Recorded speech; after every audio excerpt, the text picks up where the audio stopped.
네, 다음 순위 8위입니다. 국정농단의 몸통은 따로 있었다. 자, 최순실 씨 말고 또 다른 어떤 국정농단의 몸통이 있는 걸까요?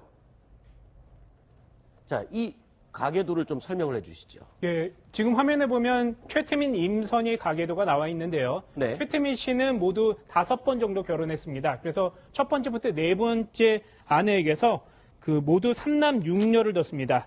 그리고 5번째 부인인 임선희 씨한테서 4명의 딸을 뒀는데 화면에 보시면 최승현 씨가 그 딸 중 장녀이고 그 다음에 최순득, 최순실, 최순천 씨 이렇게 있습니다. 네. 그리고 이전에 한번 결혼을 했어요. 임선희 씨가. 그래서 그때 낳았던 아들이 조순재 씨입니다. 아하, 그렇군요.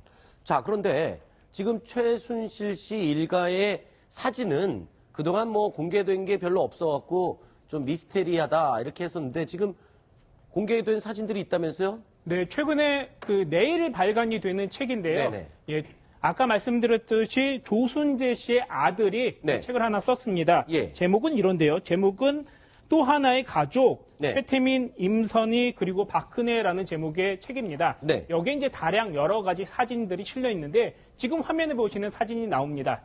1980년대 10월에 네. 최태민, 임선희 집이라고 해서 나와 있는데 네. 예, 맨 쪽에 보시면 임선희 씨가 있고요. 네. 그다음에 최순영, 최순천, 그리고 조용래 씨, 그리고 김경옥 씨 이렇게 있습니다. 조용래 씨는 이번에 책을 쓰는데 관여한 네. 조순천 씨의 아들입니다. 그렇군요. 사진을 보면은 이게 옛날에 도란스라고 하던 불리던 이렇게 전기 관련 제품도 보이고 테이블이 이게 통나무를 깎아서 만든 테이블입니다. 굉장히 고급스러워 보이기도 하는데 또 다른 사진들은 또 어떤 게 있나요? 네, 다른 사진들도 여러 가지가 있는데 90년대 초반 그러니까 이제 1990년대로 가게 되면요. 이런 사진이 있는데 이때는 정윤회 씨가 등장합니다.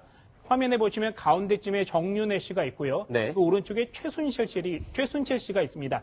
그리고 앞서 사진에선 조순재 씨가 좀 어렸었는데 어들이었는데 좀 더 큰 모습도 보이고요. 네. 지금 1974년도 북한 산성에 갔던 물놀이 장면도 보입니다. 아, 지금 이 모자를 쓴 사람이 최순실 씨군요. 예, 그리고 맨 오른쪽에 약간 중년의 여인이 임선희 씨. 아, 이분이 임선희 씨. 예, 최순실 씨의 어머니고요. 조용래 네네. 씨 사진도 또 보였습니다. 아, 그리고 임선희 씨 당시 갔던 모습이 아주 정면 사수로 나온 모습입니다. 네, 그렇군요. 또 다른 사진도 있나요?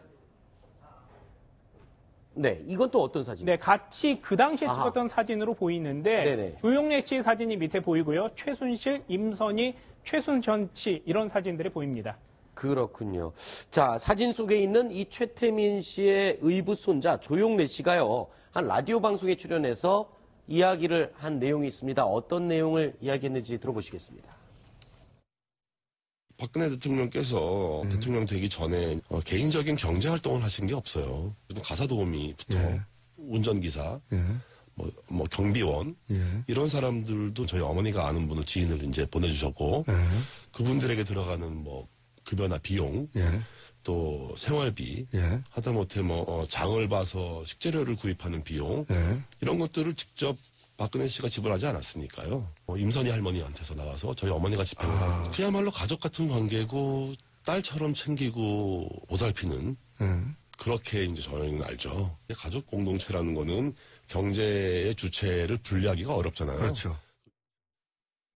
자, 지금 얘기를 들어보면 거의 가족 같은 관계다라는 주장 내용인데 사실 박근혜 대통령은 최순실 씨를 그냥 심부름해주고 도와주는 사람이다라고 얘기를 하지 않았었나요? 네, 그런데 사실상 경제 공동체 같은 내용이 이번에 쓴 책에도 실려 있습니다. 네. 내용에 이런 얘기들이 있습니다. 박정희 대통령 사후 조순재 씨가 가장 중요한 일은 박정희 대통령이 남긴 돈을 최태민 씨 일가 쪽으로 옮긴 일이다. 이렇게 적고 있고요.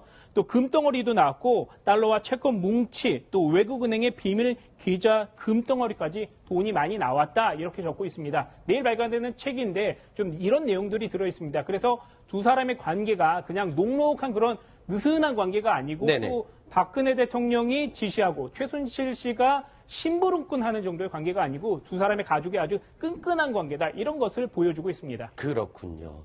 자, 특검 조사 내용에 관련해서도 하나 또 새로운 내용이 나왔네요. 국정원장으로 있었던 이병기 전 비서실장이 깜짝 놀랄 말을 했어요. 네, 그렇습니다. 이병기 실장 같은 경우에는 이번 블랙리스트 때문에 네. 특검에 지난달에, 그러니까 1월에 그 조사를 받았습니다. 네. 이때 나와서 이런 얘기를 했다는 겁니다. 자, 우리와 뜻을 같이 하는 단체에 대한 자금 지원은 예전부터 해오던 일이다. 그러니까 국정원이 보수단체에 자금 지원을 해왔다는 얘기입니다. 네. 관련 보고를 받았지만 계속 그런 지원이 있어왔기 때문에 굳이 그러니까 관여하지 않았다. 이렇게 얘기를 한 겁니다. 네. 이뿐만이 아니고요.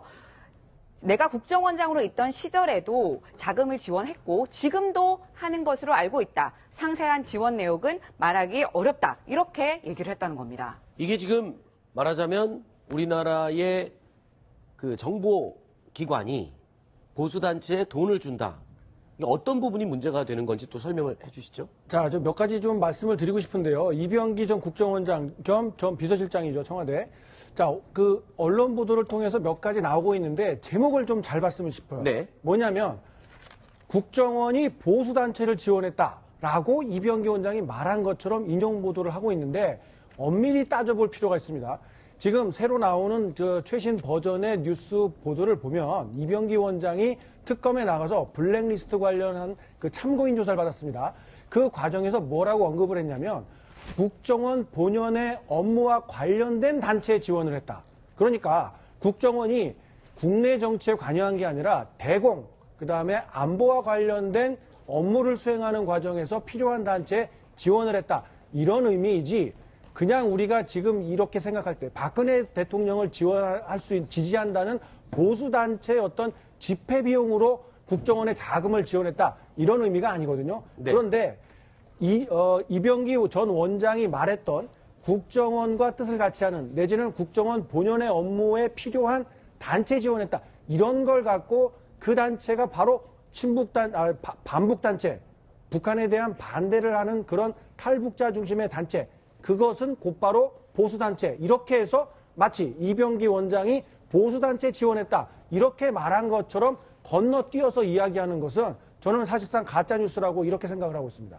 네. 그렇군요. 지금 국가정보원 법을 좀 봐야 되는데요. 네. 여기에 보면 이제 그 구조가 정치 관여 금지입니다. 네. 그래서 정치에 관여하는 행위를 할 수 없고요. 만약 이런 행위를 했을 경우에는 18조에 의해서 7년 이하의 징역 그리고 또한 함께 7년 이하의 자격 정지에 처해집니다. 또한 공소시효도 특별히 10년으로 정하고 있는데요. 네. 굉장히 엄하게 처벌을 하는 것이죠. 따라서 이병기 이제 실장이 전 국정원장이 우리와 뜻을 같이 하는 단체라는 표현을 썼는데 이게 도대체 어떤 단체이냐는 네. 실제로 조사를 해봐야 되는 것이고요. 그 자금 지원을 받은 그런 그 특정 단체가 혹시라도 정치 활동을 하는 단체였고 네. 또 그런 정치 활동에 관여한 것으로 인정된다고 한다면 국가정보원법 9조 그리고 18조에 따른 처벌을 피할 수 없기 때문에 굉장히 중대한 사안이라고 볼 수 있겠습니다. 알겠습니다.